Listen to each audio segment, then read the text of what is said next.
Good morning. I'd like to convene our meeting of the Criminal Justice Policy Advisory Commission for Thursday, March 13th. Welcome to everybody. My name is Daniel Karpowitz. I'm at the Office of Policy and Management, where I serve as the Undersecretary for Policy and Planning, Criminal Justice Policy and Planning Division. Andre Simons from OPM is going to be taking attendance for the board members. Andre, where are we at with that? Yes, so the roll call, starting with Michael Caron, Here. Angel Quiros, Beth Hamilton, Beth Hines, Here. Chair Karpowitz, Here. Dr. Kapoor, Chief Tavares, Mr. Muniz, Here. Gary Roberge, Here. James McGinnis, Here. Joe Garibaldi, Here. John Day, Here. John Frassinelli, Christy Scott, Megan Scanlon, Natasha Pierre, Patrick Griffin, Patrick Rittenhor, Rob Bolingati, Here. Ron Welch, Rennell Higgins, William Halsey, Judge Bizzuto, and that concludes our roll call.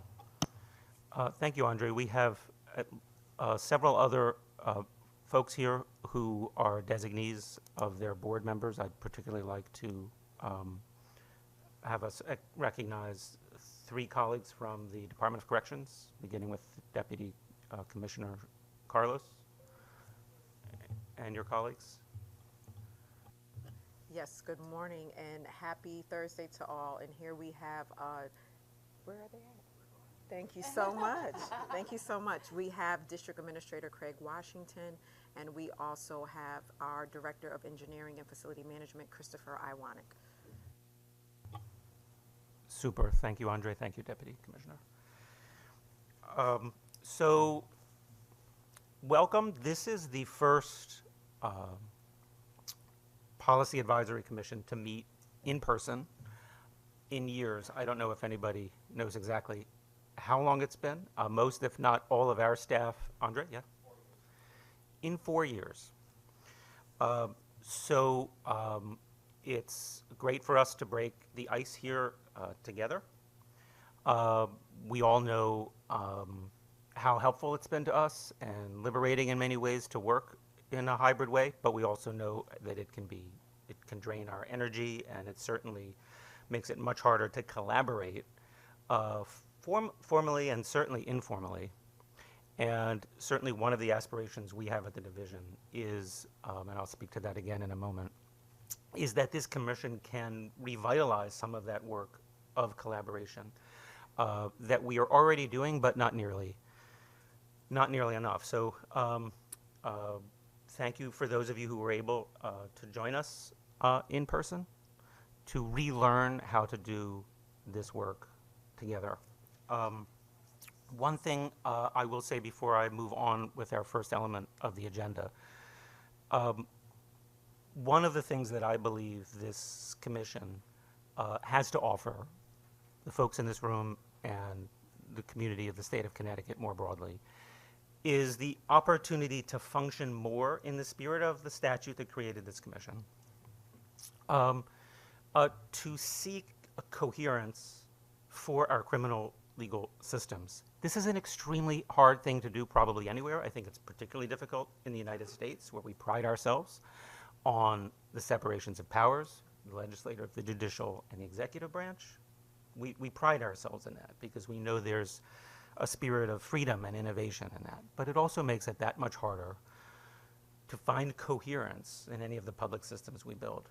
We all do that. Everyone in this room, you know each other, you know where you're able to work together, and you know what it's like when you're really collaborating and getting things done and providing coherence to a system that is intentionally divided.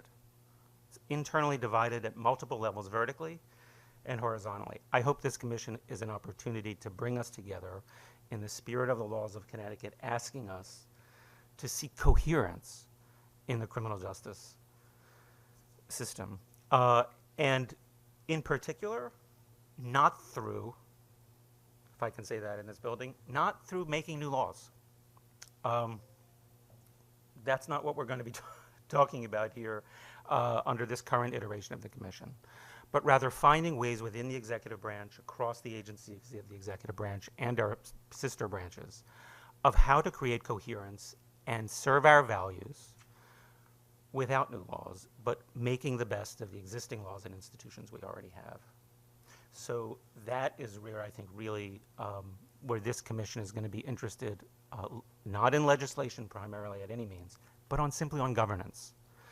And we can't possibly do that unless we're meeting in person together here. So with that, I'd like to move on to the first substantive item of the agenda, the historical origins and statutory purpose of the Criminal Justice Policy Advisory Commission. And for that, we are fortunate to have Andrew Clark, founder and director of the Institute for Municipal and Regional Policy at the University of Connecticut. Andrew, please join us. Thanks.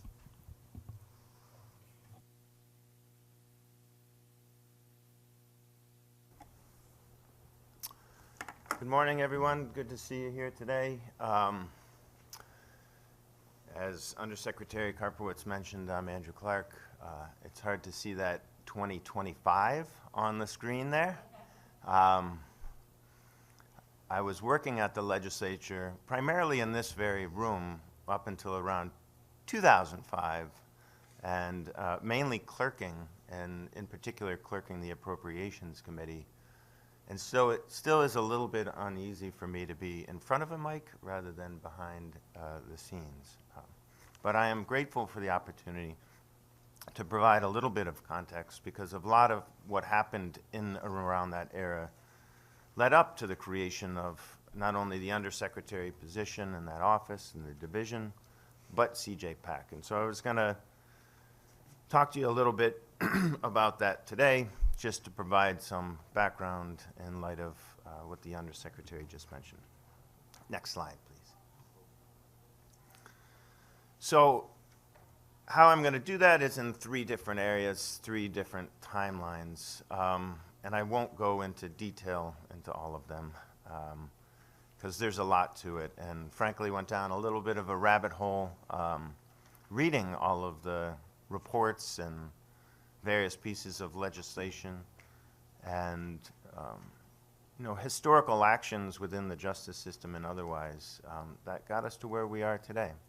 But I was going to start at least with 1978 and go through 2005, which is really the lead up to the Criminal Justice Policy and Planning Division. Talk about 2005 and the creation of the division, and then 2006 when CJPAC begins. Next slide, please.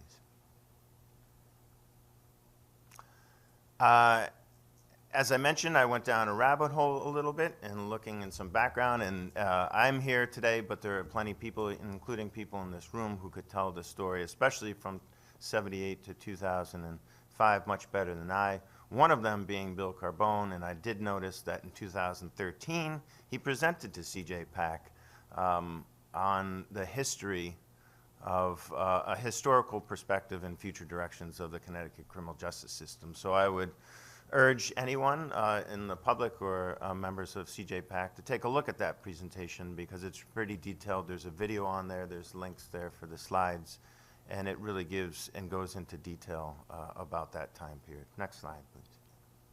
But essentially what I wanted to do is just give a sense of what was happening in that time period. And what was happening was predominantly about this very slide. And what is this slide? It's Connecticut's prison incarceration rate.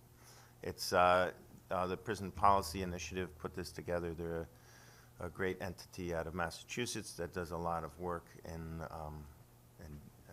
criminal justice policy, putting data together. And if you look, it shows there in 1978 we had a population, this does it in per 100,000 state residents, but it was roughly 3,000.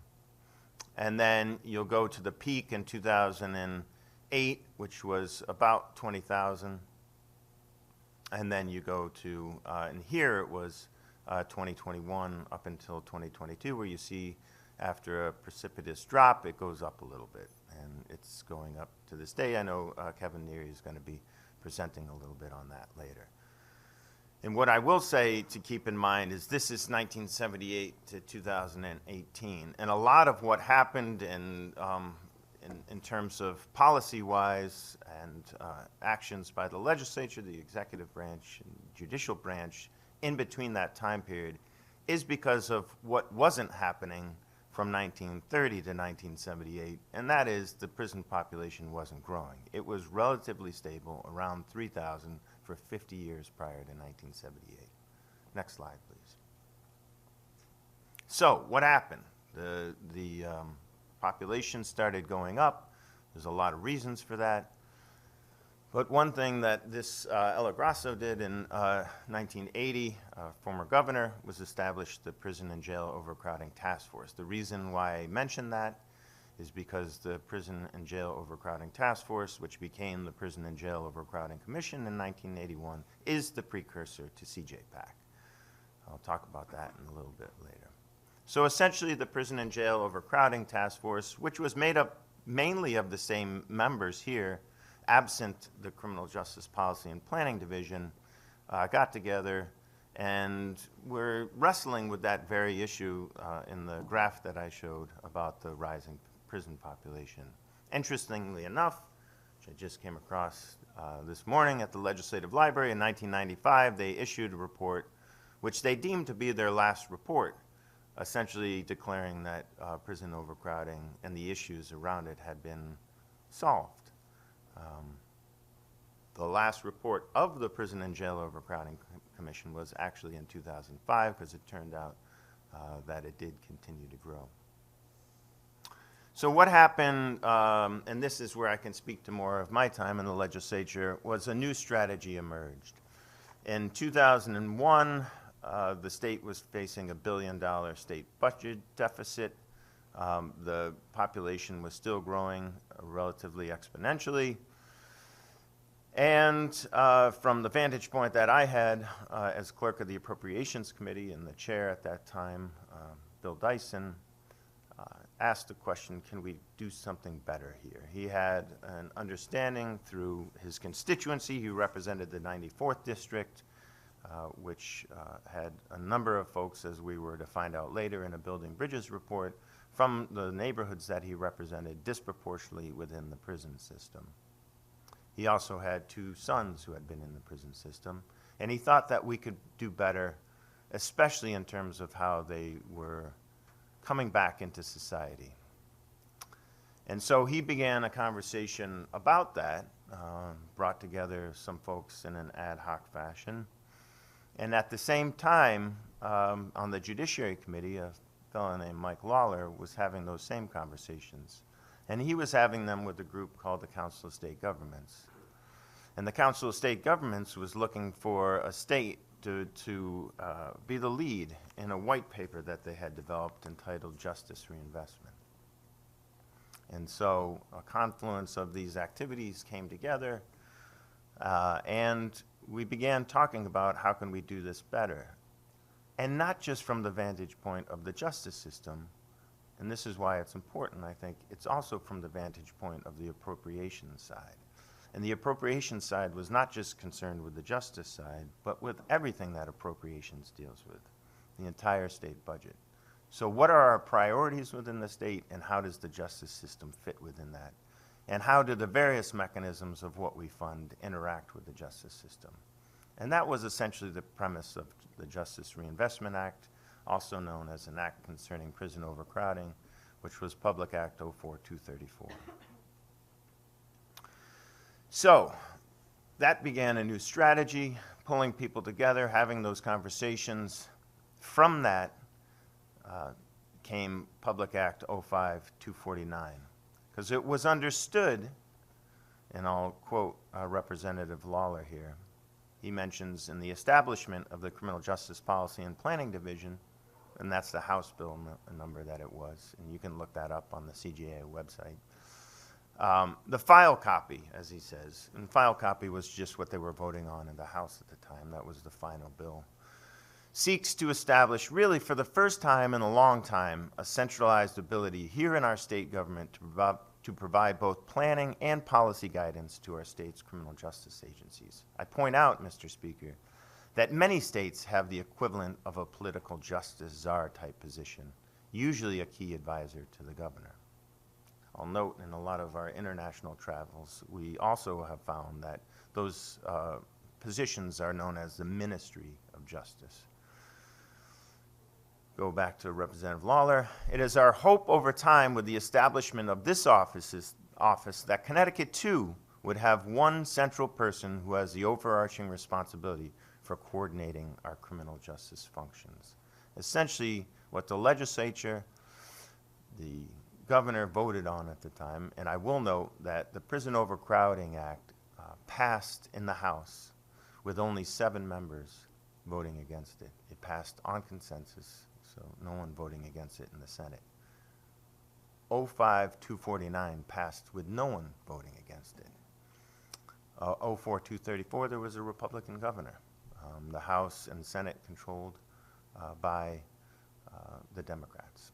So this was a very bipartisan moment in time when people came together and agreed that yes, it made sense based on the history that we've had that I've shown and talked a little bit about there from 1978 to 2005, that having a titular head to the system to talk to the legislature, to pull people together in the way that the Undersecretary mentioned was really important so that we could get our hands on this overcrowding issue, but really to make sure that our justice system worked for everybody in the state and that it was proportionally funded relative to all the other needs within the state. Next slide, please. So, at the same time, I'll talk about the genesis of CJPAC, which didn't exist. What happened in 04-234, the Public Act concerning prison overcrowding, is there was a provision within there that the Legislative Program Review and Investigations Committee, along with the Office of Fiscal Analysis, both legislative committees, would essentially report back in 2 and 4 years, so in 2006 and 2008, how was the state doing relative to all the measures on justice reinvestment. And this is from the Monitoring Project report in 2006. Public Act 04-234 contained many initiatives to provide a comprehensive means to control the state's persistent prison overcrowding problem. Its centerpiece requires a collaborative effort by a variety of agencies to develop and implement an offender reentry strategy as a new approach to addressing the prison overcrowding problem by promoting the successful transition of offenders back into society, thereby also enhancing public safety and supporting the rights of victims of crime. I'll note that we just may have the author of that report in our audience today, who just may be a state legislator at this particular time, sitting on the Judiciary Committee. So, 2 of the possible actions and recommendations that were noted in the report. The first one, the responsibility and authority to develop, oversee implementation, and report on the success of the offender reentry strategy and the Justice Reinvestment Initiative should be transferred to the Division of Criminal Justice Policy and Planning within the Office of Policy and Management. Essentially what had happened is the reentry strategy was given to the PJOC, the Prison and Jail Overcrowding Commission, and the issue with that was that there wasn't any one agency really tasked to oversee, and it was all of the sister agencies, as you mentioned, that were talking about this collaboratively, yes, but not with any one entity overseeing it and taking ownership in terms of how this meets the budget, writ large, and how is it dealing with the governor's policy agenda. So the possible action also recommended that the current Prison and Jail Overcrowding Commission statute should be amended to require the commission to function as an advisory committee to the Undersecretary of the Division. The name of the PJOC should be changed to the Criminal Justice Policy Advisory Commission, CJPAC, to better reflect its restructured role and mission. So the division's created, and the next year, the reentry strategy and all of the requirements of PJOC are moved into CJPAC that had previously been the PJOC. Next slide, please. So here is the actual legislation. So those were the recommendations of the report. It turned into legislation in '06. It was 06-193. Again, you can look that up. Interestingly enough, that same legislation created the Sentencing Task Force, which subsequently became the Sentencing Commission. All of these were part of this larger effort to look at evidence, bring people together, bring the budget within the conversation, and drive the state to a better justice system, a more cohesive justice system. So CJPAC was officially established. The genesis was House Bill 5781. So in addition to creating the task force, it accomplished two major changes relative to the Criminal Justice Policy and Planning Division. And essentially, it does what the report recommended, so I won't read it again.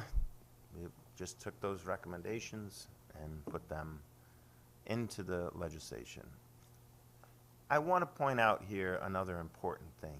You'll notice the sequential activity of recommendations, looking at information, turning it into legislation, going back, learning, and keep getting better over time in this iterative process that allowed for conversations to happen. It allowed for the evidence to drive the agenda, and essentially it allowed for a refining of the system over time to essentially create what we have today. Next slide, please. So this is from the Connecticut General Statutes, Section 18-87K. So this is where CJPAC was enshrined in its powers and duties. And I'll just mention these as I think this is my last slide, just to remind folks of what the current iteration of CJPAC is. And this is, I think, also a moment for members to consider, does this reflect the needs that we have today? It's been a while since CJPAC was established. There have been a few changes over the years, but not many. So one was to develop and recommend policies for preventing prison and jail overcrowding. As I mentioned, there is an uptick. Kevin will be talking about that a little bit later. This is something that the state hasn't had to deal with in a while. And so maybe this is something CJPAC can take a look at. 2, examine the impact of statutory provisions and current administrative policies on prison and jail overcrowding and recommend legislation to the Governor and the General Assembly, a recommending body.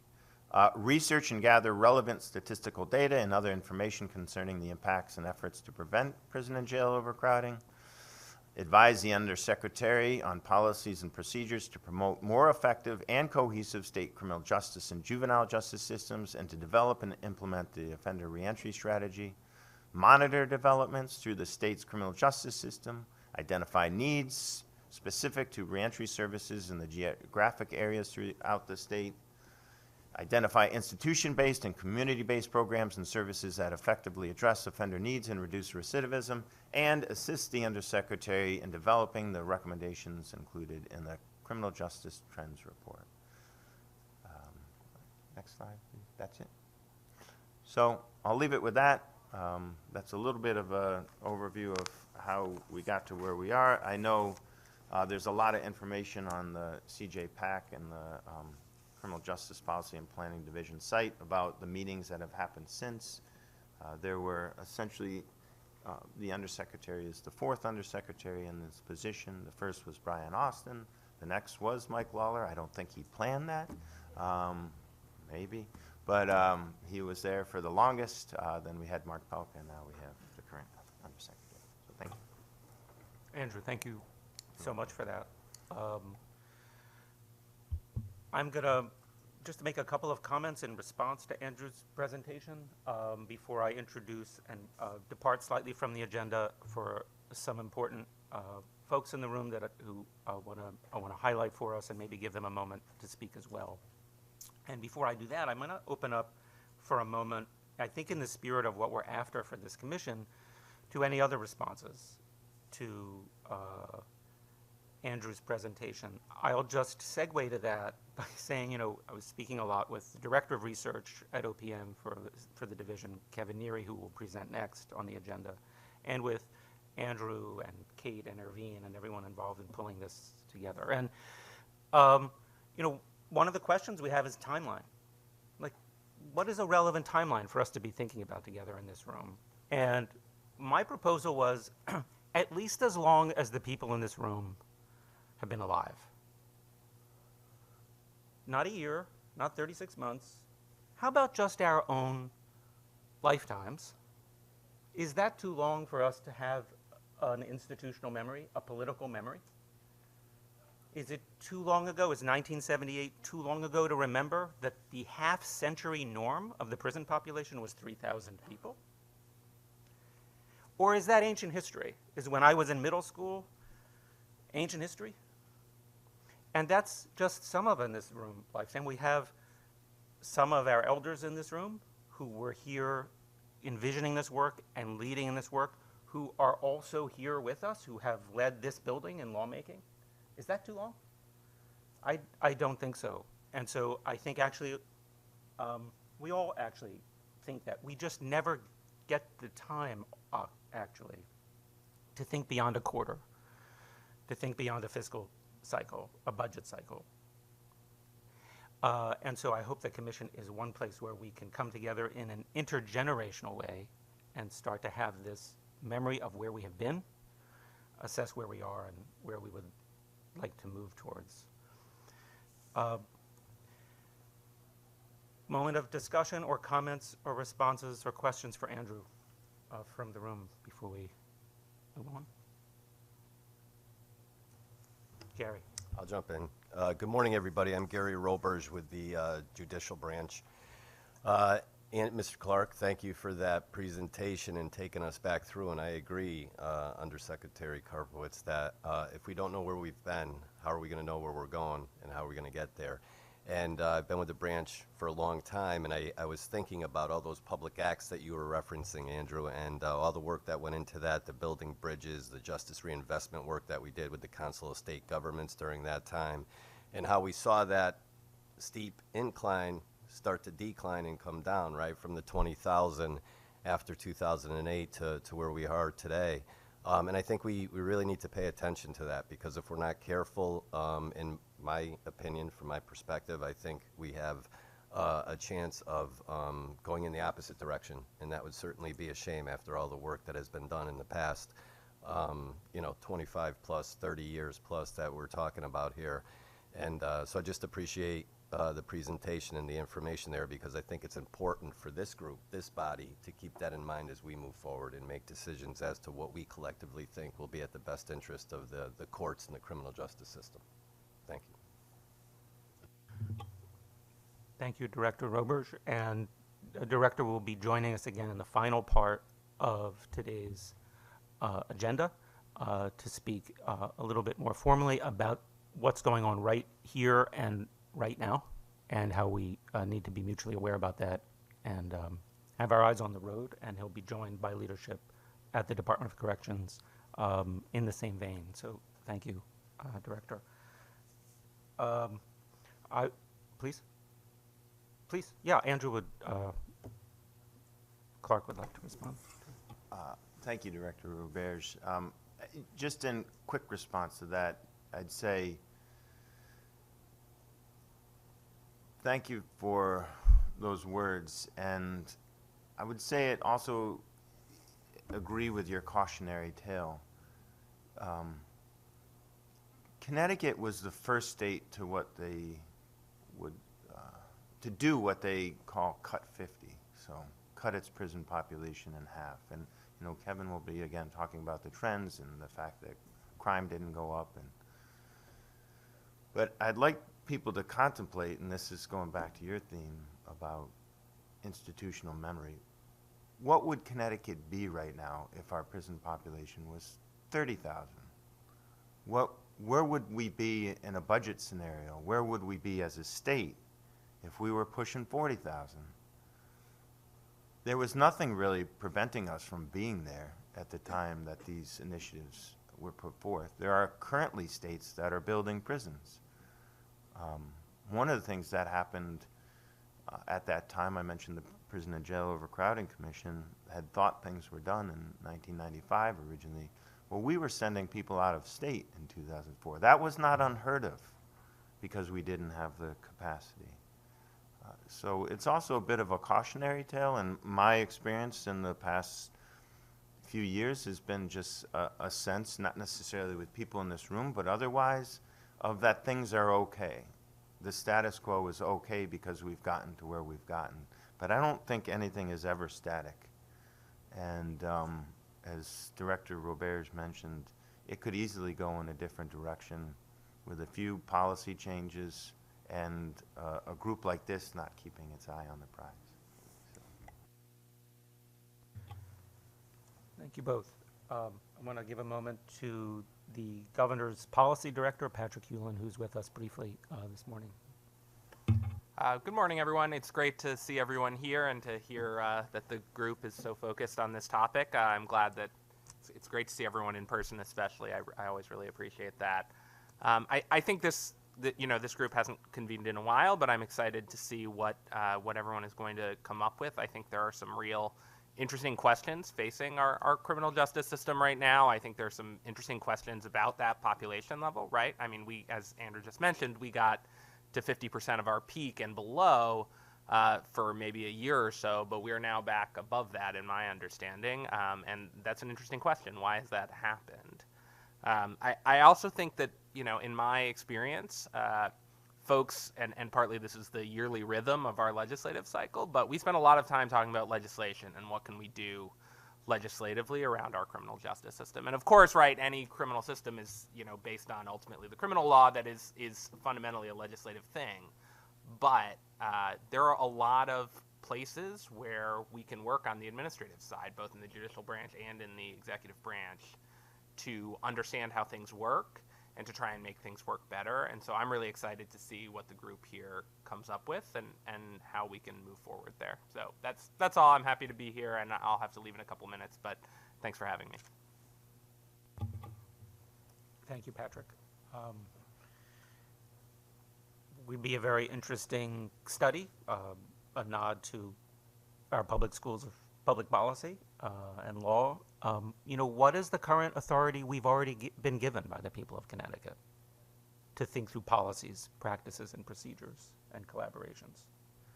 There's a lot of agency we already have. This is, I think, speaking to not wanting to pass new legislative grants of authority to ourselves, but rather working together and hopefully in the remarkably bipartisan and inclusive way that Andrew mentioned from those who have come before us or some of those in this room. I think there are a lot of opportunities for that, and certainly this commission seems to be the place we need to contribute to that. So thank you for that. We're going to move on to the next part of our agenda. We have Kevin Neary, the research director at OPM's Division of Criminal Justice Policy and Planning. Kevin, thank you. Welcome. Morning, everyone. Thank you, Undersecretary Karpowitz. It's good to see everybody here in person. I think most of you in the years since I've been at OPM, which again started in the middle of the pandemic of 2020 for me, have mostly been seeing me from the shoulders up, but I can assure you I'm a full human as well. And so it's great to be here. I will try to, we have a big agenda. I am going to be throwing a lot of numbers at you, some of which we've already kind of predisposed to what the topic will be, so that'll be building right off of that. But yes, if you have a cup of coffee, feel free to take a sip right now before we get into it. Next slide, please. I really want to say that I'm going to talk through things in about 3 steps here. The first is that kind of longer look back, kind of building. I thought it would make sense given the kind of history and context of this commission that Andrew Clark just walked through, to do a little bit of a longer look back. Each year we do put out an annual trends presentation that talks about trends over time, usually about a 10-year look if we have that kind of time series. But I wanted to step a little farther back this time, as kind of, again, not to tell the many people in this room who have actually lived and worked in this history what happened, but just to kind of remind us where we were and how we got to where we are currently, and kind of then set that up for part 2, which is where I think we're headed in the next year, at least, in terms of the correctional population. And then the third part is really a puzzle, is what I've been calling it, which is sort of how these trends over time are kind of a little bit confusing with what we're seeing and projecting in the correction population in the coming year and beyond. And so trying to unpack a little bit about what I think may be contributing to that. I don't have all the answers. I will spoil that right now. But I think I have a pretty good idea of where to start looking and some other things that we can also consider. So with that, we can go to the next slide, which is part 1, and we'll just next slide after that. So this is a quick, long look back. Now, I don't go quite as far back to 1978, although to Undersecretary Karpowitz's request, I did look up that before there was a unified system in Connecticut, the estimated population of both jails and prison facilities in 1962 was 2,887. That was about the average for that year. So that's kind of where we were in the 60s. I look back to 1994, if I could, or 95, somewhere about there, which was readily available to me before this presentation. And I kind of looked at a couple of kind of broad measures to kind of just again, paint a picture of sort of where we were 30 years ago or so and kind of where we are today. And as you can see, this is using the FBI's Uniform Crime Reporting summary statistics. Obviously, in recent years, they've transitioned to the National Incident-Based Reporting System metrics, which are different, but the longer time series is using that UCR summary statistics. So that's what I've used for this portion. And as you can see, both reported violent crime, the rate associated with that, as well as property crime and the rate associated with that have essentially dropped by 60% or more from where they were in 1994 in our state to where they are currently. With that also, arrests in 1995 were about 186,000, almost 187,000. And as of 2023, from the most recent Crime in Connecticut report, they were about 73,000. So again, another about 60% drop. The rate itself dropped 70%, so that would be a rate per 100,000. And over this 30-year period, I'll point out that Connecticut's population has actually grown. So not dramatically, but we are, as of 2023, estimated to be about 3,617,000 people in the state, whereas in the 1990s, we were about 3,275,000. So we've grown as a state, and we've gotten considerably less volume of activity in what I would call sort of the front end of the system. And now when we turn to the correction population, right, we see some good news, but it's not nearly as dramatic as those other metrics, right? So, and some of that makes sense, right? There's a different subset of the population that would be just as involved that would actually end up in your correction system vis-a-vis all of the people who may encounter criminal cases. So there is a rationale for that, but we still see that, you know, compared to where we were in 1994 with a correction facility population of 14,000 or so, we're about, in July of 2024 was about 10,500. So a reduction for sure, but only of about 25%. And then right below that, I highlight here the what I call the DOC pretrial population. That would essentially be equivalent to the jail population in most states. That is people who are essentially either held sometimes from remands and other things, or pending pending either bail or their case being disposed. So that's a pretty broad group of people. And in 1994, that was about 2,500 people, and now it's up to about, as of July, it was up to about 3,500. I'm going to talk about where that is today a little bit later. But that has actually increased over this 30-year time period. And then last is our community supervision population. This is on the correction side, so not inclusive of the probation population managed by the Court Support Services Division. But that has grown a little bit, which would be a good thing in the sense of that means that people who have maybe in our timeline of corrections are back out in the community. So we would expect some growth there, but again, not quite as large as you might expect given a 0.25% of reduction, but some of that is also due to timelines. So, but again, that's just a quick look at where we are. So now I'm going to step through a little bit about kind of a little bit more of how we got there. So next slide, please. So this is a quick look at, again, the summary reporting system index crime trends. This goes back 10 years, and this is courtesy of the Department of Emergency Services and Public Protection's most recent Crime in Connecticut report. Again, using the FBI numbers because that's where the longer time series is, not the NIBRS numbers. Eventually we'll transition to using that when we have a longer time series there. But as you can see, both, even over the most recent 10 years, while there have been some increases in particularly variability in the last 5 years, broadly still down from where we were in 2014. So again, we see an overall reduction of about 21% from the 2014, and the darker violent crime category at the bottom, that's down about 36%, again, across those index crimes. So next slide. The index crime rate, as you can see, that factors in the population size, that has dropped almost by 100 per 100,000 over that same time period. So again, just kind of more, even in the last decade or so, we can see some real public safety gains, more or less, from this. Next slide, please. So this is a slightly different measure of arrest. This comes courtesy of the reports that we receive monthly from our colleagues at the Criminal Justice Information System. We get monthly reports of criminal motor vehicle related arrests, and so we plotted this kind of from 2013, which is about as far as our updated kind of time series goes on that, to January of 2025. And even that tells a similar picture, right? There's actually two trends at play in this, even though it kind of looks like one downward trend.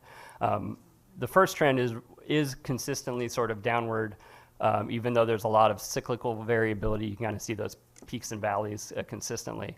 But we do see kind of between 2013 and 2020, pretty consistent downward period. Then obviously there was that pandemic drop.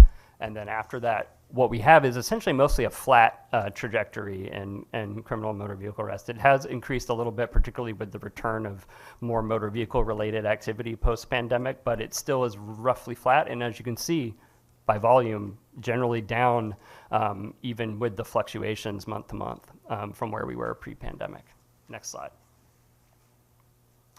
And then lastly, kind of look at just the criminal cases. So from those arrests, ones that kind of end up in criminal court. And even those, again, over the last 5 years, which is the time series that we have available, again, mostly flat. You see a little bit of fluctuation, but nothing considerably larger. And this is by FY, I'll just point out. So the 2020 FY actually ended in the summer of 2020, so only impacted a little bit by the pandemic.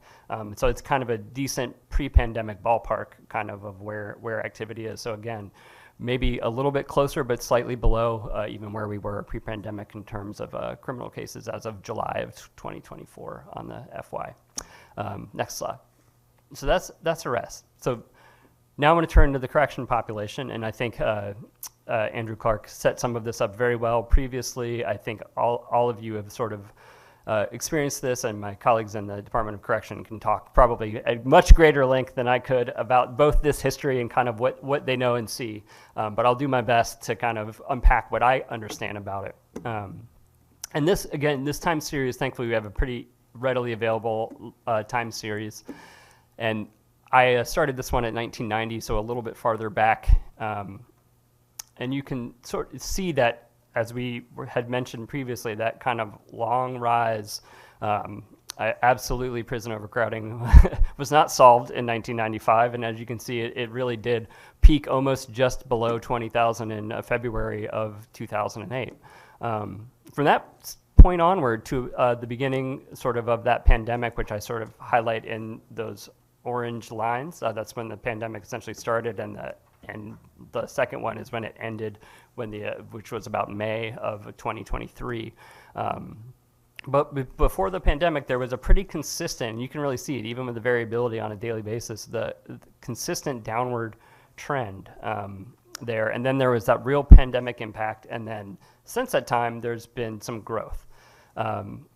We are still obviously down as a facility population from where we were, both right before the pandemic and certainly from the peak, right? So we're 44% below the peak and about a quarter below where we were right before the start of the pandemic. So by no means is it has the growth kind of outpaced that period, but it has been a period of growth. So let's go to the next slide. So this is where I'll start to talk about where I think we're heading, and if you'll bear with me a little bit of the math of how we get there, just so you can understand it's not just as quickly as saying, I think we're going to go up, but it essentially will end in that. So let's go to the next slide. So I talked a little bit about the pandemic trends. I just wanted to kind of show that more clearly. This is on the left is the pre-pandemic period, and then right after that's the kind of the pandemic emergency period. And you can really see how tightly, the dotted line is the trend line mathematically, and you can see how tight that really fits those first of the month populations downward. And then with the pandemic, it really turns into sort of I don't know, hockey stick is the right term, but a curve of some sort. And really it was a kind of bottoming out. And a lot of that had less to do with necessarily like broad scale releases from the DOC, but much more impacts to the admissions and particularly the processing and sentencing of individuals. So that actually was more of a drop due to slowdown in just the case processing process, which then started to rebound and recover as we got out of the immediate impacts of the pandemic. So that's why you sort of see that rise between 2020, mid-2021, and leveling out a little bit into 2023. So next slide, please. So you would think, okay, we had that pandemic impact and we started to kind of rise out of it as a state. And what we will do is likely catch up to this long-term trend that you again saw was very tightly kind of downward. But that is not what we have seen post that pandemic period, right? And so what this is a plot of kind of those periods, and the orange square line is the actual facility population of the Department of Correction beginning in March of 2023 through February of 2025, which is when we forecast the year out ahead. And you can see that it is not only in late 2024 did it kind of meet that long-term trend, which is that dotted blue line going downward, but it continued just right past it onward. Obviously, there's some seasonal fluctuation, monthly fluctuation, but it just continued kind of beyond that long-word trend. So we did not recouple with where we were pre-pandemic in terms of trends. Next slide, please. So yeah, so in terms of then thinking about how we forecast out what's happening, we have to grapple with the fact that there's now kind of three distinct trend periods that we have to deal with. One is that pre-pandemic trend. One is just the disruption caused by the pandemic. And then really the last is this upward trend that we've really seen post-pandemic. And the hardest part about forecasting is it's really based mathematically on what the past has put into it. So we have, many, many years and months of downward trajectory feeding into these forecast models, but we also have to try to account for the fact that the most recent points of data, which are much fewer, are pointing upward. And so the way we do that, and we can go to the next slide, is we take what OPM's traditional methodology has been, which is sort of an input-output model looking at the flows and the changes month to month of those flows. And we sort of augment it with a whole host of other time series forecasting methods. I won't get into all the math, but one is autoregressive integrated moving average. Don't ask me to say that 3 times fast. Another one is called exponential smoothing, or ETS. They basically mathematically try to project for all the fluctuations and trends over time and forecast out exponentially and other ways. So that's kind of, those are time series forecasting. It's based on the time points that are going into it, and they also kind of account more recent data as opposed to purely historic. And then the other thing that we also started incorporating is other models that look at components of the sentence, so certain populations, sentence and pretrial. We also look at it. One model we do is I project out each facility and then aggregate those up to kind of get a sense of where they go. And so we've run a whole bunch of models now because the pandemic was such a disruption. And what you can kind of see is all of these dotted lines are the plots of all these kind of models that we considered. And you can sort of see the coalescing more or less around what is the kind of bright blue diamonds, and that's ultimately where we end up with our forecast. And that forecast is really what we do is we take all of these models and we sort of look at how they performed in predicting the most recent year, and we weight them. And so then we create a weighted average to get our ultimate forecast based on the ones that did the best on this. Again, it's not an exact science. It's our best guess to try to account for all the changes that we've seen in most recent years, but also have a pretty good basis for kind of where we think we're heading. So next slide. So this is where our forecast for this year, and this is posted on our Criminal Justice Policy and Planning Division website, and we will continue to monitor against it each month as we do in our monthly indicators report. But essentially, you can see we're calling kind of again, variability month to month, but ultimately a slow rise. Ultimately, it's about 3% from where we are. But I will stress that this is likely a very conservative forecast because, again, most of the data feeding into this, particularly from 2008 onward, is downward trend. And so the math wants to keep things downward, but that may not necessarily reflect the reality that we are in 2025.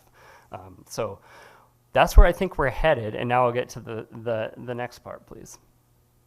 And so I call this a puzzle of trends, and so I'll unpack the puzzle. I won't delay it much longer, right? And you probably can pick up on what it is. Next slide. Right, so we kind of showed many things, particularly what I would call the front-end arrests. Crime trends have fallen considerably, 60% or so. Our correction population has fallen slower, but it's still down from where it was, but it's been going up in recent years. And what is a puzzle to me is if so many things are down historically, in terms of how you enter and potentially could end up in the correction system, then why do we seem likely mathematically to continue to rise in the coming years? I don't have the answer. That is what I think this body will help us get to. But I do have some ideas, but I also wanted to stress that I think as a state we're at an inflection point, we're early, and one of our responsibilities as a unit is to help monitor these trends. And I bring this now because I think it's a very important timeline to start understanding what we can do so that we don't end up back in a 2000 to 2008 kind of situation as a state. So next slide.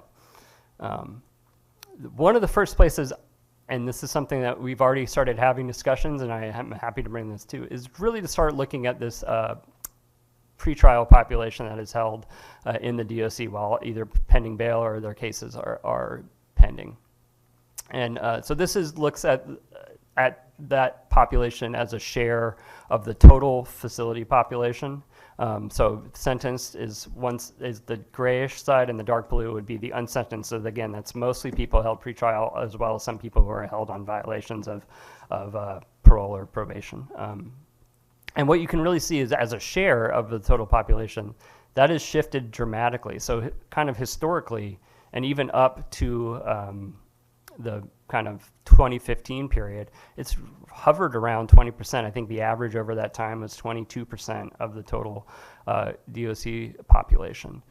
But currently, and started in the pandemic, and some of that makes sense given the impacts to case timings and the ability of courts to move business in the initial phases of the pandemic, it rose above that 20% into the 30s and even 40s at a certain point. That did come down after the initial impacts of the pandemic, and as cases started to again dispose, people became sentenced. But what we've seen is it started to rise again beginning in the fall of 2024 and onward. And so as of March 1st, so just a couple weeks ago, hard to believe, but a couple weeks ago, it was about 38% of the total DOC population are individuals held pretrial or pending their parole or violation hearings or others. So that's a significant chunk of the existing DOC population. So again, that's as a share, and I just told you the population's down. So you're like, well, you know, as it gets smaller, maybe that's why. So we'll go to the next slide. What I've done is I also looked back at the points in time where the correction population over that 30-year time period was about the exact same as it was on March 1st. And so there are 2 points in time. One happened to be in 1992, and one was in May of 2020, so just a little bit into the pandemic, where the population of the DOC facilities was around 11,000. As you can see, in 1992, the sentenced population at that time was 9,300 or so, and the unsentenced population, or this kind of pretrial population, was about 1,700 people. Comparing that to May of 2020, it was about 3,000 people for the unsentenced population, while the sentenced population had decreased by about 15%. But if we compare it to March 1st of this year, the unsentenced population is at 4,163 people. So even in terms of raw numbers, that is a much larger increase when the correction facility population overall has been at that same 11,000. So that, to me, signifies, not just in share, but in raw number terms, a shift in the composition.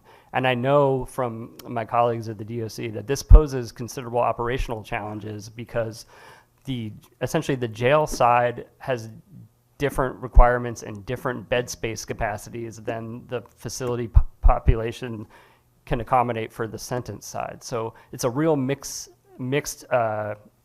fit with how the facilities essentially are apportioned and set up. Again, more historically planned for about that 20% or so of the population only being on the pretrial side.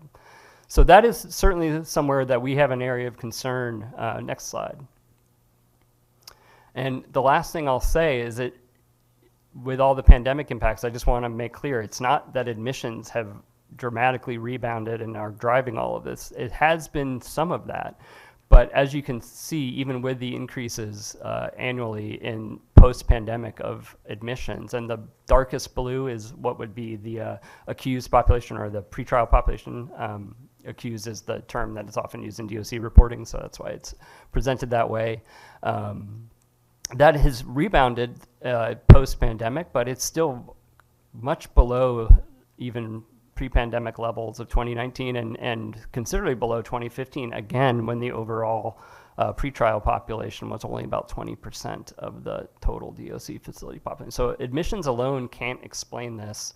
And I can also tell you, although it's not on the slides, I've done one of our more recent recidivism analyses, and it's also not that returns to the DOC from recidivism have increased dramatically. They have come up as rates slightly, but they are still below the pre-pandemic benchmarks, which was about 52 or 53%. I think the most recent analysis will show that it's about at 50% when that's released shortly. So again, it's not, people aren't coming back dramatically more either at the DOC. So something, again, is going on in the pretrial population.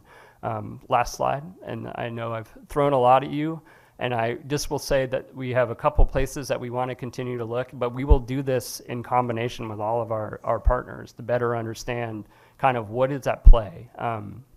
The biggest thing I think, right, so when you want to understand correction facility population, there's really a simple metric to understand how it's going to be. Number one is the number of people admitted, and number two is how long the people admitted are expected to stay. And obviously with the pretrial population, there's a lot more heterogeneity in terms of how long people may stay. But we also have some sense that that might be have changed, not just because of the pandemic impacts, but kind of in a more durable post-pandemic way. So one of the ways we're going to try to dig into this is to better understand with our colleagues in the different agencies kind of what may be shifting across the varied populations that are held pending trial in the DOC, and what that might mean for how long they're staying, and what we might be able to do about it as a collective. So that's something for sure we will continue to dig in on and to understand to what extent those changes may be driving some of this, and where some mechanisms of reversing that trend could be.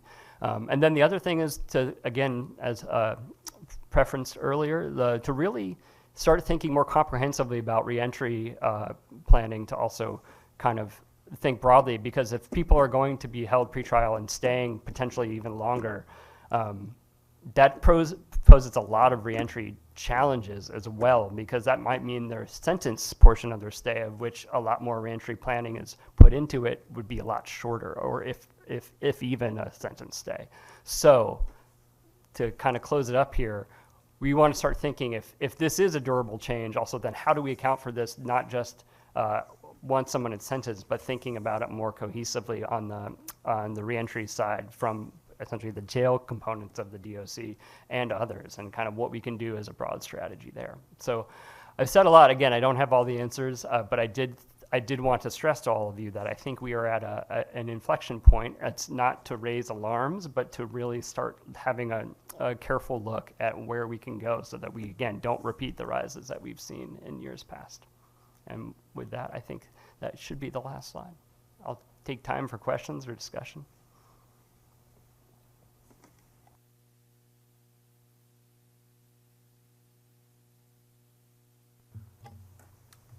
I'll jump in and ask a question, Mr. Chair.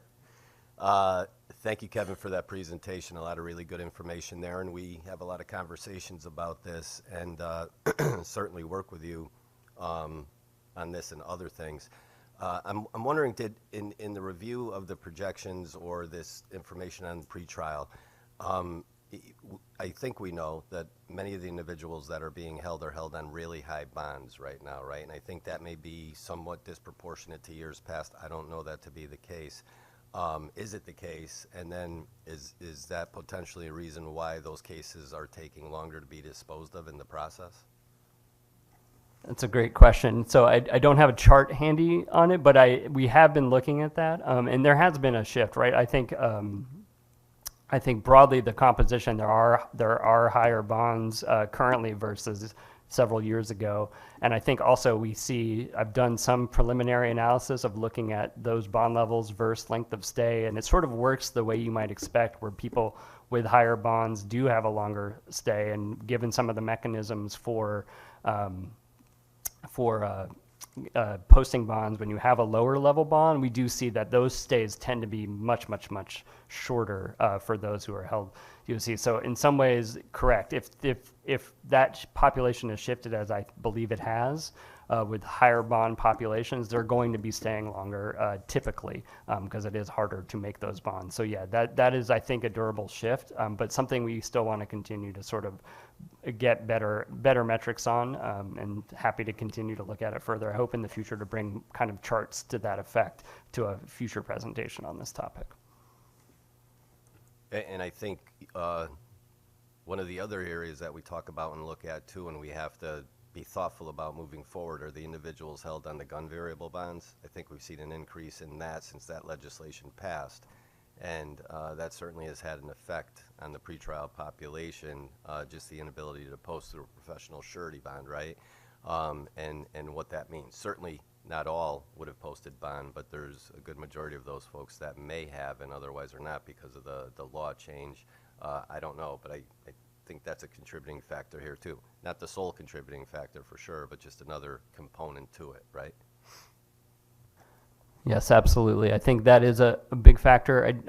I know there's statistics that are available each month, and I don't have them at the top of my head, but I will say from what I've recalled and looking at that previously, the number of cases that have actually disposed or people have posted from that population that has that gun variable bond attached to them is fairly low. So it is a kind of a growing group, not growing fast, but a growing group that is still kind of very much waiting for their criminal cases to play out. So that does, again, add again another group that has a kind of a different stay kind of timeline and horizon, which, yes, complicates this sort of growing trend that we're seeing. So something to definitely dig into further.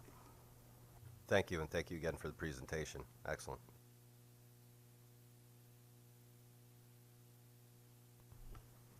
Hi, thank you. I'm Beth Hines, Executive Director for Community Partners in Action.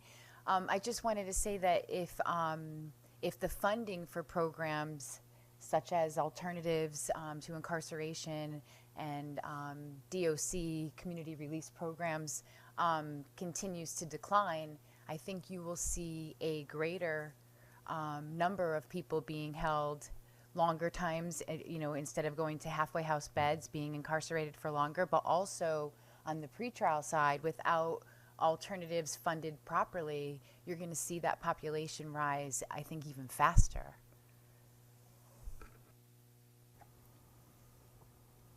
If you don't mind, Undersecretary, I'll take that first, but I think you probably want to respond as well. I absolutely agree that is a very much a concern, right?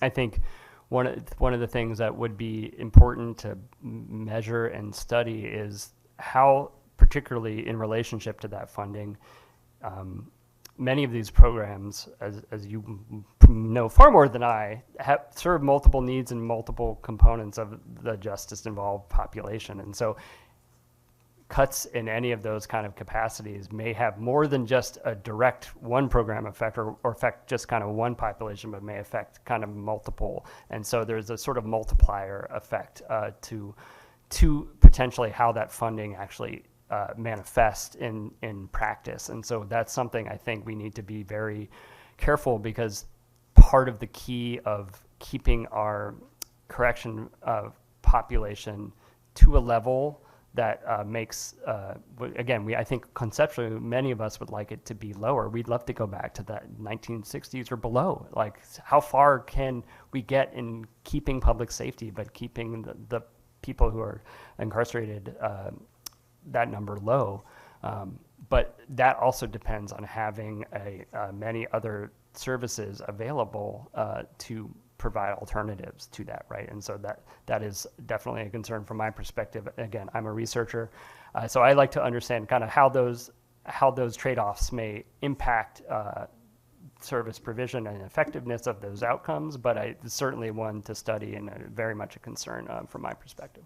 Undersecretary, I think you wanted to respond as well.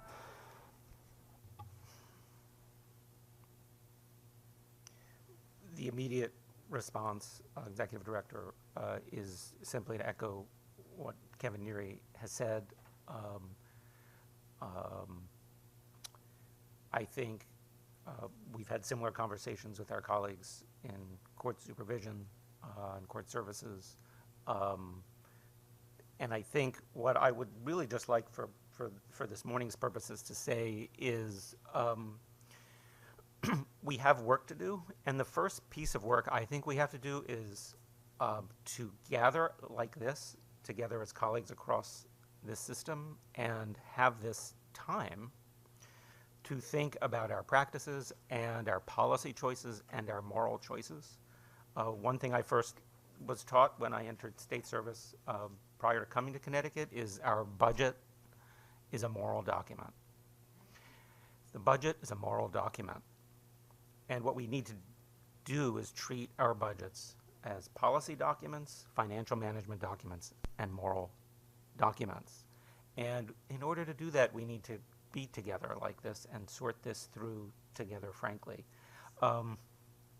That's just, we have work to do.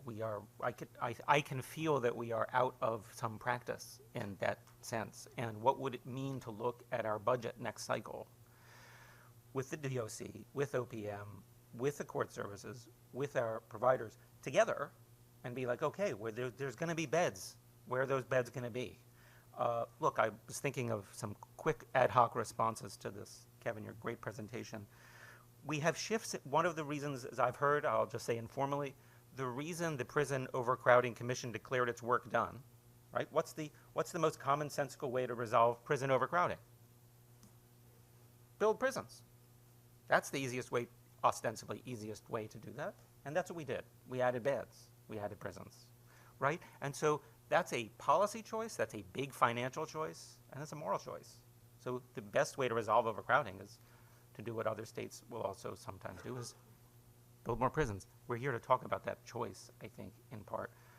There are people who are going to have to be under some supervision. We've lived in an era that is mass incarceration. That's why the number 3,000 seems impossible to us, right? Why? Because we've all grown up thinking 6, 9, 12, 20 is normal.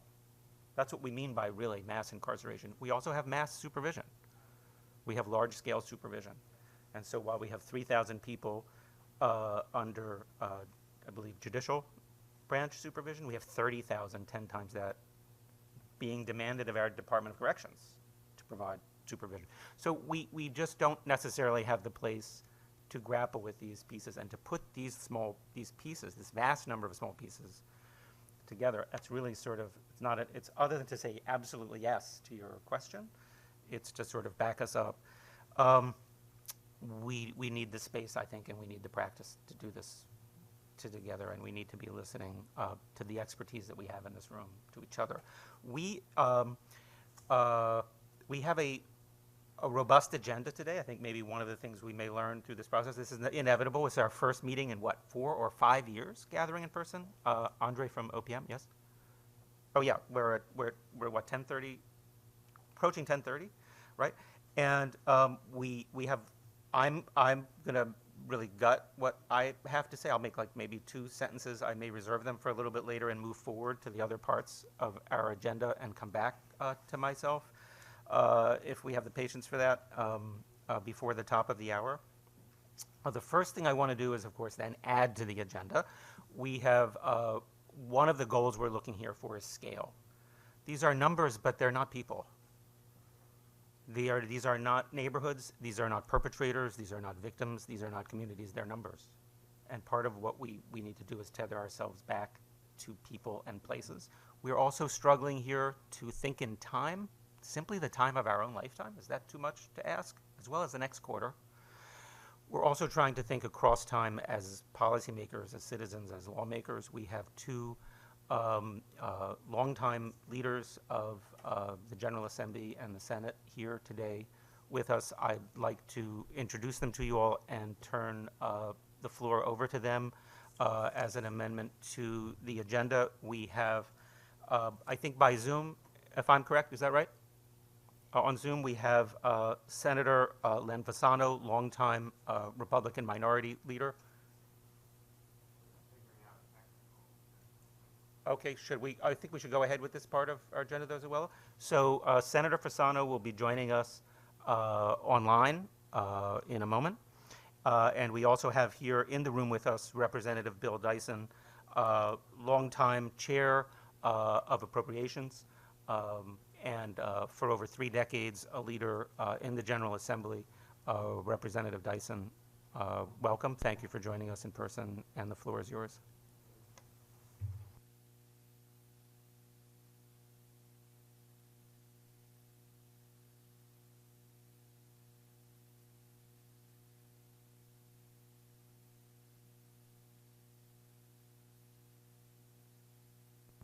Good morning. To be with you, to see you engage in looking at an issue that's been important to all of us, especially me, over the years, and it's been a long time coming, you know, and I was really, I must say this, I was really impressed with the recommendations that were being made.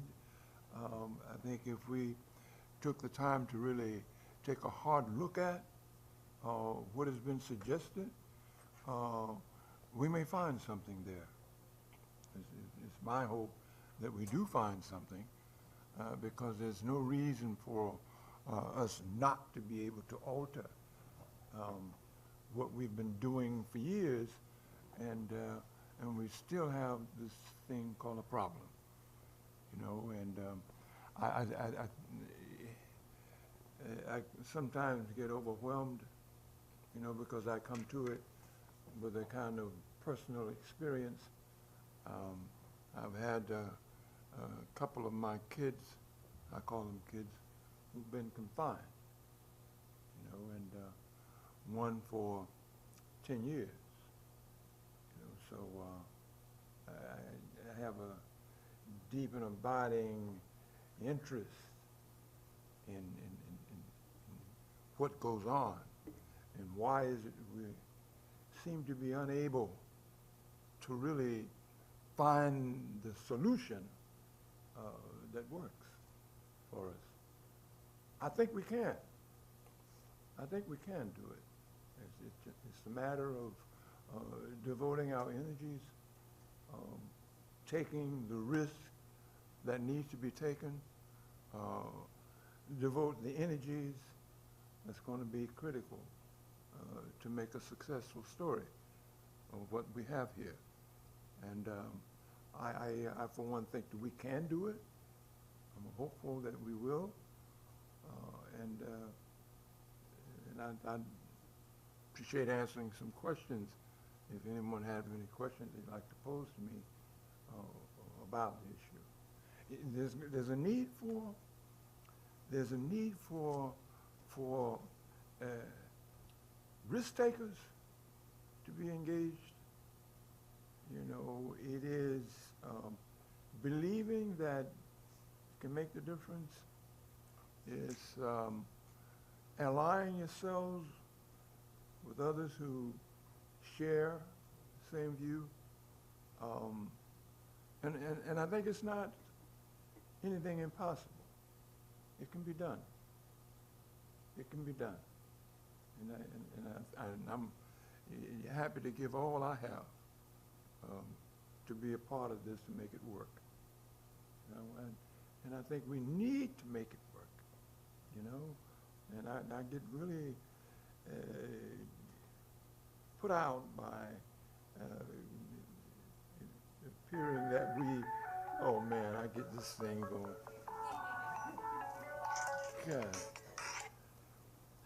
I get put out by virtue of it's an issue that many of us would be about the business of separating ourselves from it. You know, and that's a no-no. There are good people who get chewed up in this stuff that we have, and we can do better. We can do better, you know, and we have to believe we can do better than what we're doing today. So I'm ready for any questions someone may have for me. Anybody with any questions? Silence will get us nowhere.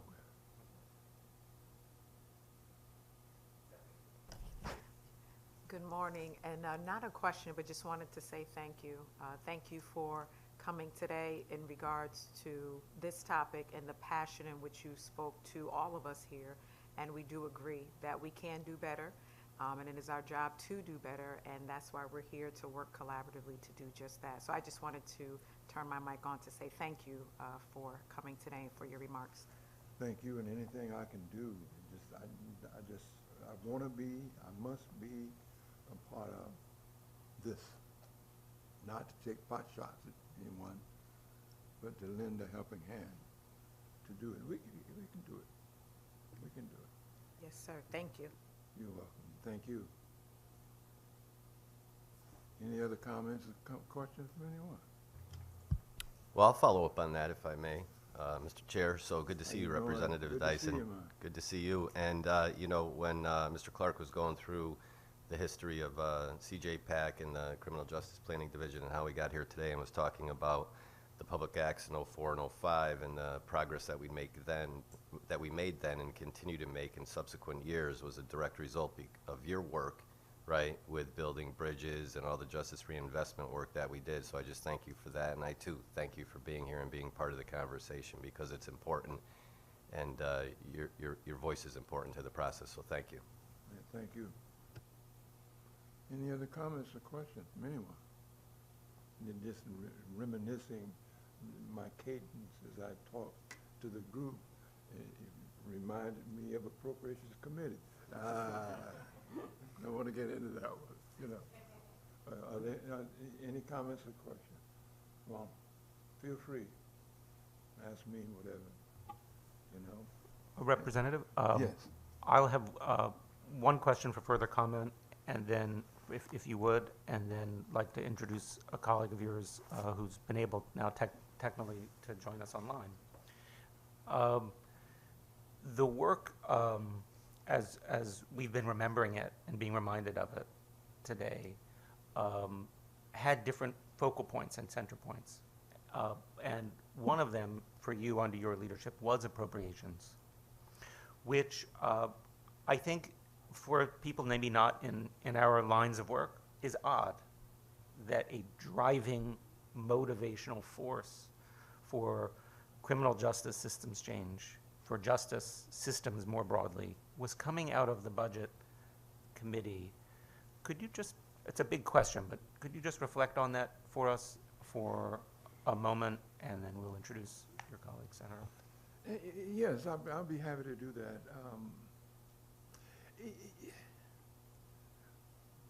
The committee itself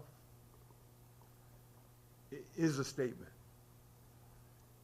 If you do nothing with it, it's just potential that has zero results. And things are related one to another. And when I say that, it's pretty clear if the chair of the committee is willing to take a stand, the others will comply. They will not fight you, because they assume that you have talked to leadership. Leadership is aware of what you're doing, and so as a result, they must have worked something out. Yeah, you're right. They did work something out. And that is, you take the task, you make the assumption that the people who are leading the charge know what it is that needs to be done, have checked it out, and are about the business of let's move forward to do this. And it's not without us knowing, without Andrew around, it's been kind of hard, you know, because I can give the directions as it relates to what I've seen and experienced and what has taken place, but there's one me. If I can corral a group going in the same direction, makes it a whole lot easier to get it done. And to cross me at the Appropriations Committee is to run risk on a lot of other things, if you get my drift. And so I invested my son's experience. I invested the well-being of the entire body of the legislature, because they wanted a product produced that got them to where they wanted to be. So we were doing things together. Leading is one thing that's needed. And that leadership is to come from places that matter to people who are part of this body. And that has been my experience. And I stood out front. If they could see me take the risk, it became easier for others to take the risk. Extremely easier for others to take the risk. And as I said, with Andrew around, that helped a great deal, because we were sitting next to each other, basically. We talked about things. We made things happen. And you need to have that. Thank you.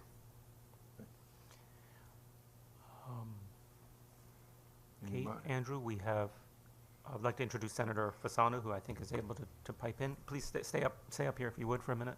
Kate, are we good, Andrew, with Senator? Senator, Can you hear?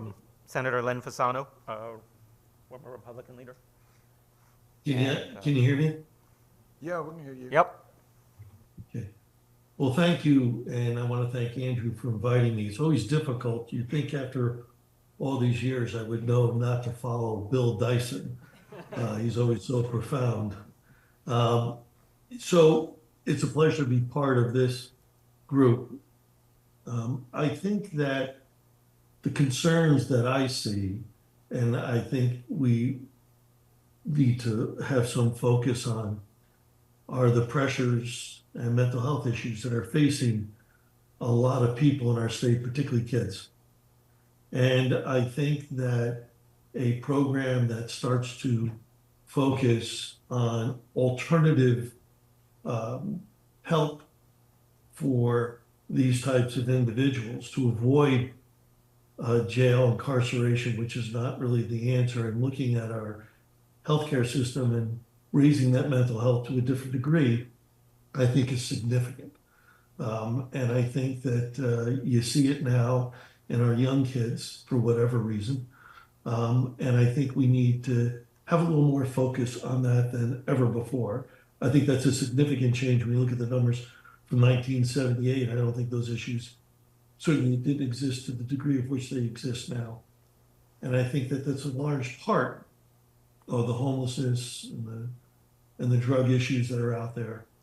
So I look forward to looking at those issues with everyone and determining some mechanism to avoid this incarceration and maybe perhaps a lot of the judicial system. I would say that when I was talking to Andrew and Bill and others about this a couple of weeks back, there was a program set up by a bunch of prosecutors in New London, which was very effective, that took folks who had either drug or healthcare issues or mental health issues, I should say, and remove them from the judicial system by keeping the item on the docket, but getting them the help they needed and setting up the program accordingly. And then the case would go away once you stabilize them. So I think there are a lot of issues here that I think are even different from 2020, and I think deserve our focus. And I look forward to engaging in those conversations.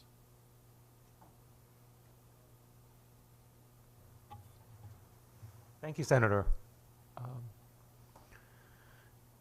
Any questions for the senator or the representative here with us this morning? Any other comments? Chair? Please. Yeah, I was going to do this as part of my update, but I'll jump in now. Good to see you, Senator Fasano, and thank you for being here today and your comments. And you talked about, community diversion, and Ms. Hines brought up the issue before about funding for community services, and we had the pretrial projection population today. And I agree, the Chief State's Attorney Griffin's diversion program that he's doing in some of the GAs out there is really good work and diverts people early on. Our concern from a branch perspective is that we have an issue with fiscal year 26-27 budget with respect to deficits in our adult and juvenile budgets. And we're going to have to, if that's not addressed through the appropriations process that we're in now, and we testified in this room, the branch did, Judge Bizzuto, Brian Hill, myself, about a month ago now, and we have our work group meeting actually this afternoon to discuss this. We're going to have to make some significant cuts in services. And it's going to directly affect, in my opinion, the pretrial population that Mr. Neri presented on today.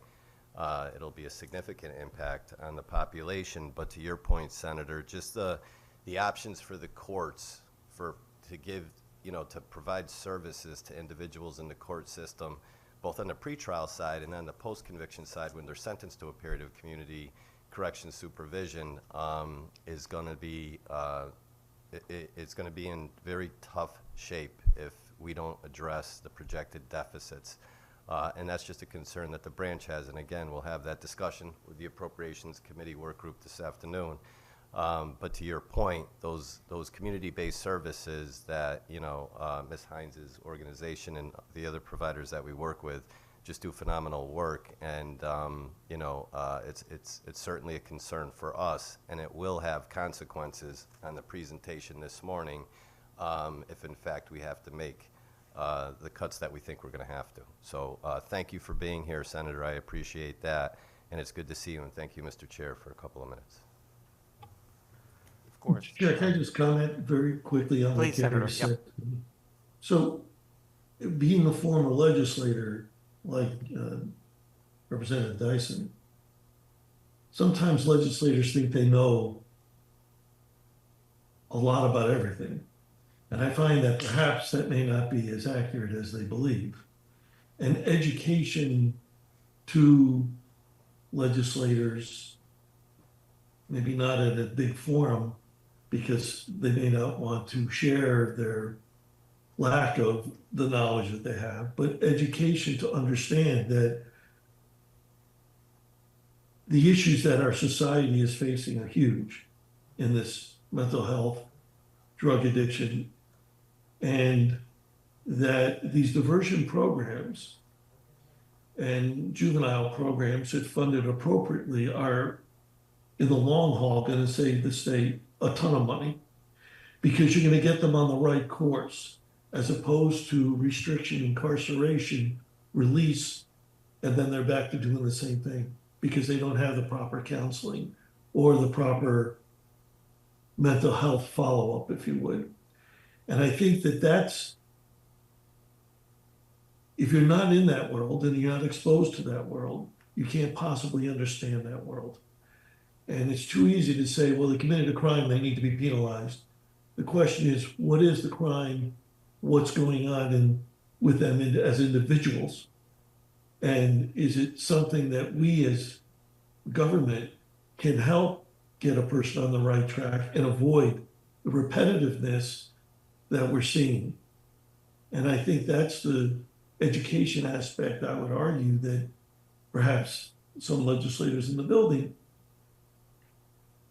are not exposed to, and therefore, reasonably so, they're not aware of what these programs can do, how they can benefit, and then at the end game, how much it actually saves the state if we invest dollars today. Thank you so much for that, Senator. I'm just going to pivot by saying that this commission is extending a open invitation to Representative Dyson and Senator Fasano, a request, an invitation, actually a plea. If you can please continue to join us here at this commission, charge us, inform us, help us think about strategies, values, and how we might best be impactful, and remind us of to whom we need to be answerable. And so I hope this is the first of this kind of conversation, and I hope for the senators, it's warm enough back north next time we meet for the senator to join us in person for the meeting this coming summer, and we'll be, I think, hopefully in a lot of conversation between now and then. We just have really a quarter of an hour left together. So I'm going to ask that we move really quickly through a couple of things. The director of the grants unit at OPM in the division is going to speak to us a little bit about the federal environment within which we are, I'm not sure navigating director is the right word, but we're doing our best. And then I want to reserve director of the judicial branch, if it's all right, if I could remove, because I think we meet often together, if we might reserve the remainder of that time for our colleagues from the Department of Corrections. And we have a contingent of leadership, and I want to give them the remainder of the time that we're here with today, if that's all right with you. Super, thanks, Gary. Director Carpenter, please. Good morning, thank you. Yes, I will keep this brief, but we did want to give an update on the status of federal grants. I know that's on, I know we're all concerned about that. Obviously, not receiving federal funds would have a huge impact on the services that we provide here in Connecticut. And you've probably heard in the news, there's a lot of numerous and conflicting directives regarding federal grants at this point, some of which are still being challenged in courts. But at this time, we don't have any new or different information about our federal grants or our federal funding. So we're continuing, you know, at this very moment, just continuing with our active grants as business as usual until or unless we're directed otherwise, either at the state or federal level, that we have to discontinue those. There is one grant, the Burn JAG funding, some of which your agencies receive funding. We're going to continue, again, business as usual on the active grants, but we have decided to pause any new applications for funding that would come out of that 2017 through 2020 period that was previously frozen, and then it was released to us. We've been spending it actively for the last few years, but because those funds are typically used by your agencies for, let's say, new personnel or new initiatives, because we don't have direction on those particular years, we thought it'd be, you know, prudent to just let's wait and see from the Department of Justice as far as if we're going to if those funds will be frozen again. Another thing that happens usually at this time of year is the notice of funding opportunities are posted on the DOJ website. They're not at this point. Some were posted and then removed. We were told by our federal program managers that they will be posted at some point. It probably will be in the next few months, but most likely with obviously some amended conditions. So once they are posted, OPM we will review the conditions to determine whether or not we can accept the funding. We really do just wanted, not just, but we wanted to just let you know that we're in regular contact with our federal program managers, our national technical assistance advisors regarding the situation. We are absolutely committed to advocating for funding, for the federal funding, because we know the impact that the funds have here in Connecticut and what losing them would do. So we are doing everything we can to both monitor and advocate on behalf of Connecticut receiving funding, but wanted to just let you know that if you have any questions, we are in our grants unit is in contact with your grants managers and your agencies, probably on, if not daily, weekly. So we will absolutely keep you up to date with any information that as we get the information. Thank you, Director Carpenter. With our remaining time, I will just, as a segue to try to help stitch these things together, based on what we've heard, what Senator Fasano has said, what Director Carpenter has reminded us, we will be under almost any foreseeable scenario, as a state, turned in upon ourselves to reflect on our priorities and think about how to move forward together. If we just are to grapple with this intersection between behavioral health and well-being, the generation that's growing up right now with us and its impact on its relationship to criminal legal systems, we are going to have to be responsible for ourselves and how we lead and respond. So just trying to stitch some of these pieces together. With that, Deputy Commissioner Carlos from the Department of Corrections and Director Iwanek. Thank you so much, and we will move quickly. Thank you to all the presenters on today, and this afternoon we will give a high-level just update as to where we're at with some of the projects that we have going on inside of the Department of Corrections and what we are working on. So again, we have District Administrator Craig Washington with us, and we have Director Christopher Iwanek. Thank you, Deputy Commissioner Carlos. First, good morning to all. Greetings from the Office of the Commissioner Angel Carrols, who could not make it today. I just want to give a highlight on For my area, four, I think, very important areas that Department of Correction is currently operating. The first is building trades. We have partnered with building trades. Building trades is being held at Cyboski. It's our level 2 facility. It's a great opportunity for the residents to learn and explore different trades, hoping that they are interested in some type of apprenticeship upon re-entering into society. Another one is Chicago Beyond. Chicago Beyond is an excellent group, a program that helps change the culture inside facilities. So we're highlighting that at Corrigan as well as Cheshire. And then we're working with Amend, which is out of the University of California, San Francisco, along with Andrew Clark and his colleagues over at IMRP.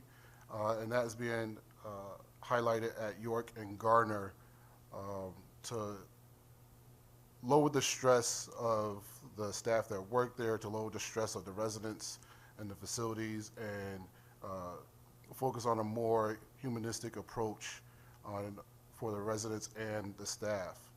Then lastly, I just want to highlight some of the highlights from MYI.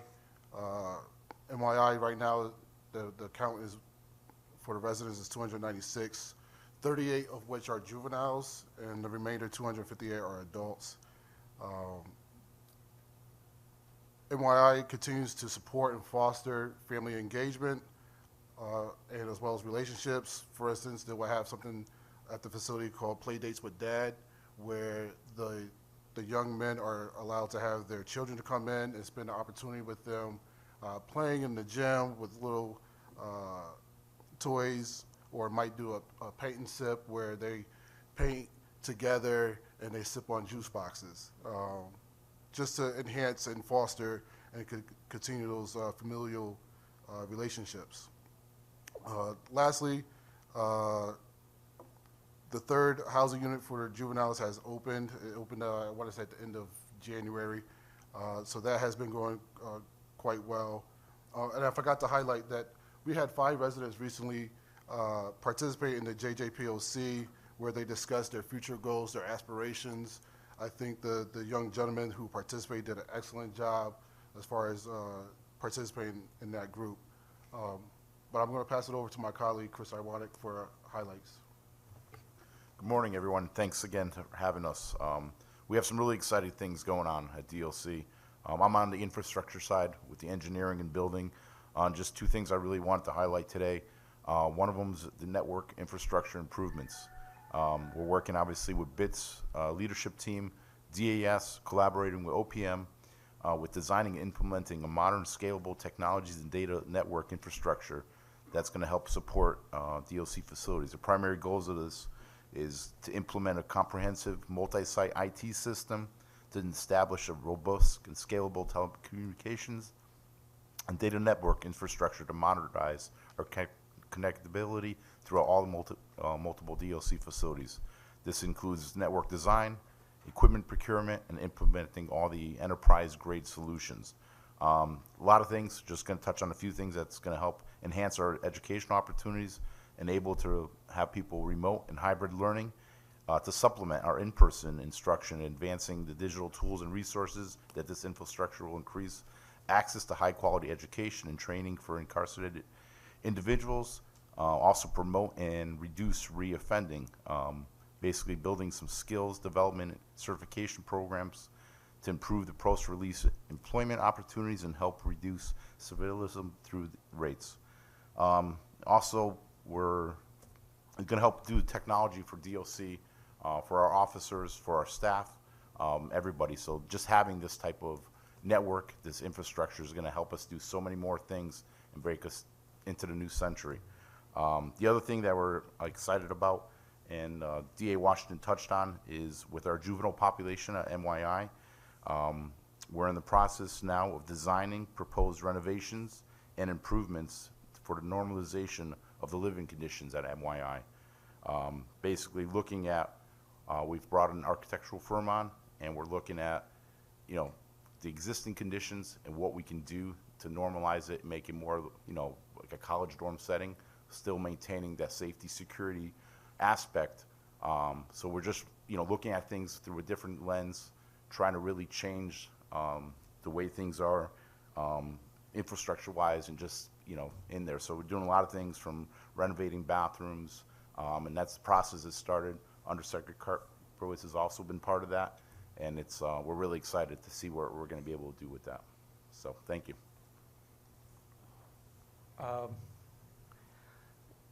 Director Wanek, DA Washington, Deputy Commissioner, thank you so much for that.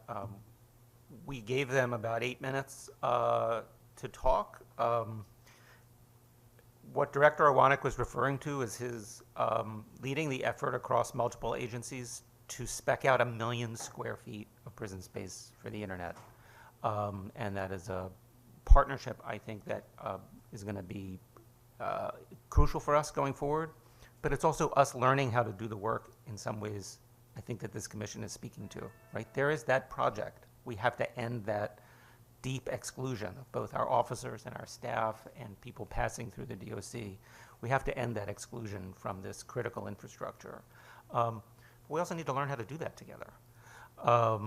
And that's as challenging as anything. And believe it or not, in our current environment, I hate to say it, that sort of appears to count as a little bit of a first risk. So bear with us as we learn how to take some of the appropriate levels of risk to meet that moment.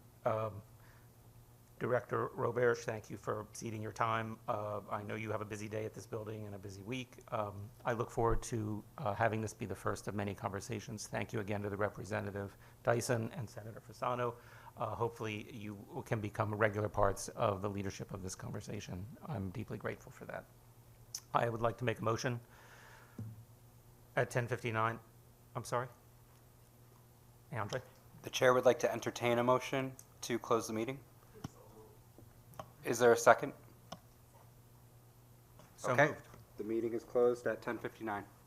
Great, thank you.